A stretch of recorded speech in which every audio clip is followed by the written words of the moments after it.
The सनातन ज्ञान के इस धर्मनिष्ठ वीडियो में आप सबका एक बार पुनः अभिनंदन है। मित्रों, हमारे शास्त्रों में हमेशा से ही माया को भंग करने की बात होती है कि कैसे हम जब इस जगत रूपी माया को भंग करेंगे तब हमें मोक्ष की प्राप्ति होगी, तब हम इस भ्रम को तोड़ के हमारे सच्चे स्वरूप, हम अपने सच्चे सच्चिदानंद स्वरूप परमेश्वर साक्षात पर ब्रह्म, जिसमें समस्त सृष्टि समाहित है, जो सृष्टि के कण कण में समाहित है, उसको देख पाएंगे, उसको अनुभव कर पाएंगे अपने इस फिजिकल नेत्रों से नहीं, अपितु अपने आप, अपने भीतर उसको स्वयं में ग्रहित होते हुए अनुभव कर पाएंगे। और इसीलिए शास्त्रों में हमेशा से, जब से यह बात होती आई है कि जो जितना बड़ा मायापति है, जो जितना बड़ा मायावी है,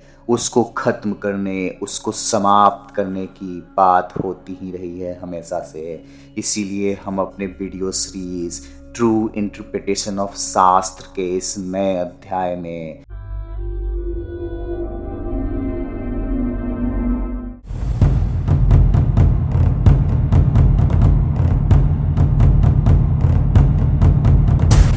आज समझने वाले हैं कि मायावी का वध करना क्यों आवश्यक होता था और मायावी का वध करना वास्तविकता में क्या है।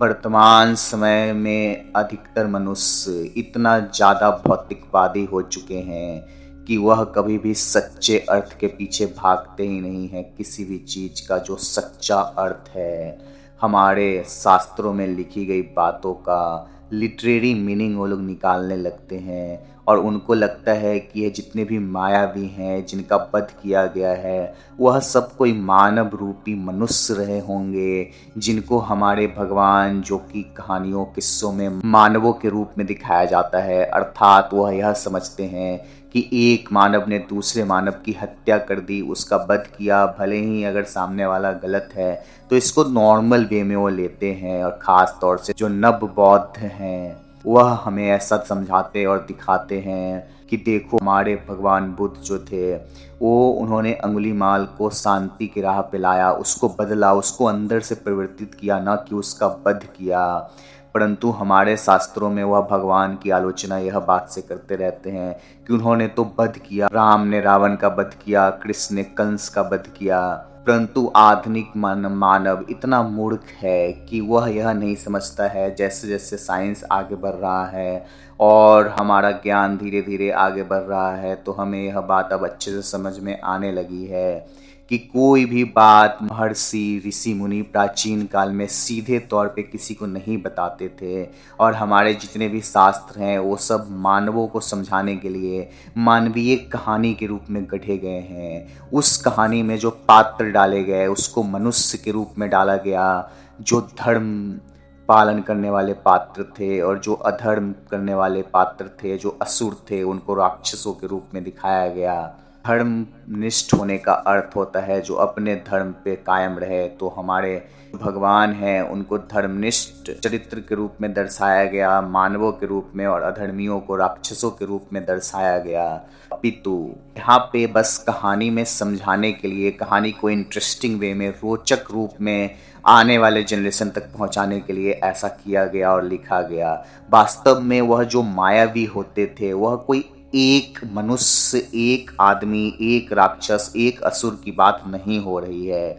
वहाँ पे वैसे फैक्टर्स की बात हो रही है जो आप में और उस परम सत्य तक पहुँचने में बाधा बन रहा है। यहाँ पे सब अध्यात्म में बात हो रही है कि आप मान लो कि आप योग मुद्रा में बैठे हुए योग कर रहे हैं और फिर आपके मन के भीतर वैसी चीज़ें चल रही है जो आपके योग साधना में बाधक बन रही है। उन सब चीज़ों को अपने मन से निकालना, उन सब चीज़ों को अपने मन से समाप्त करना, ख़त्म करना, इसकी बात हो रही है। यहाँ पे माया भी कहने का मतलब हुआ वह सभी चीज़ जो माया फैला रहा है। हमारे सामने जो यह माया का संसार है, यह जो मैट्रिक्स है, यह जो वास्तव में अस्तित्व नहीं रखता, यह जो छलावा है, वह सब चीज़, यह संपूर्ण सृष्टि बस हमारी सोच है, बस हमारी कल्पना है, यह बस माया है, यह बस इल्यूज़न है, यह बस भ्रम है। और इसी को तोड़ना, तो मायावी का अर्थ हुआ जो माया धर रहा है, जो मायापति है, जो माया कर रहा है,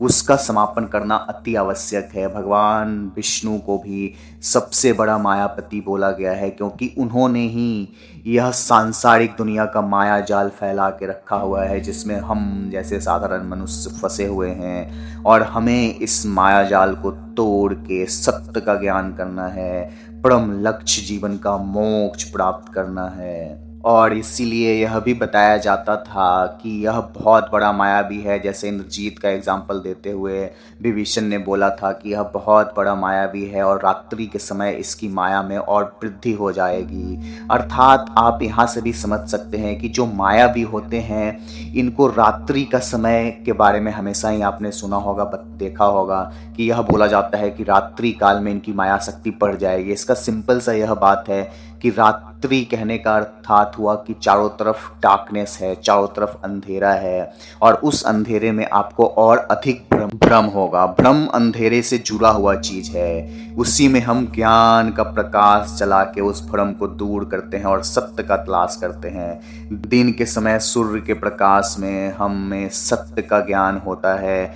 हम सब चीज़ों को उसके वास्तविक रूप में देख पाते हैं। अपितु अंधेरे में, जब चारों तरफ अंधेरा छाया हुआ है, उस कंडीशन में हमें किसी भी चीज़ का सही रूप पता नहीं चलता। इसीलिए वैसे तत्व जो अंधकार फैला रहे हैं, वैसे तत्व जो अंधेरे से जुड़े हुए हैं, वैसे तत्व जो माया फैला रहे हैं, जो मैट्रिक्स फैला रहे हैं, यह संपूर्ण सृष्टि माया है।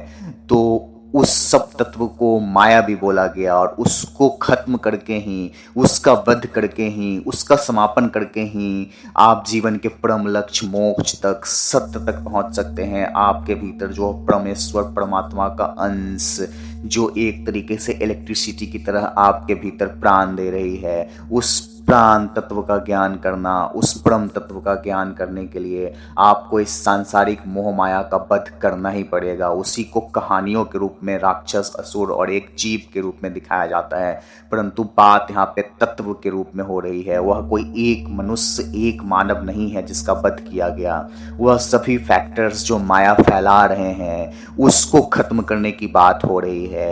मित्रों, हमारे शास्त्रों में लिखी हुई सभी बातों का ट्रू इंटरप्रेट करना, उसका सच्चा अर्थ जानना, समझना अति आवश्यक है।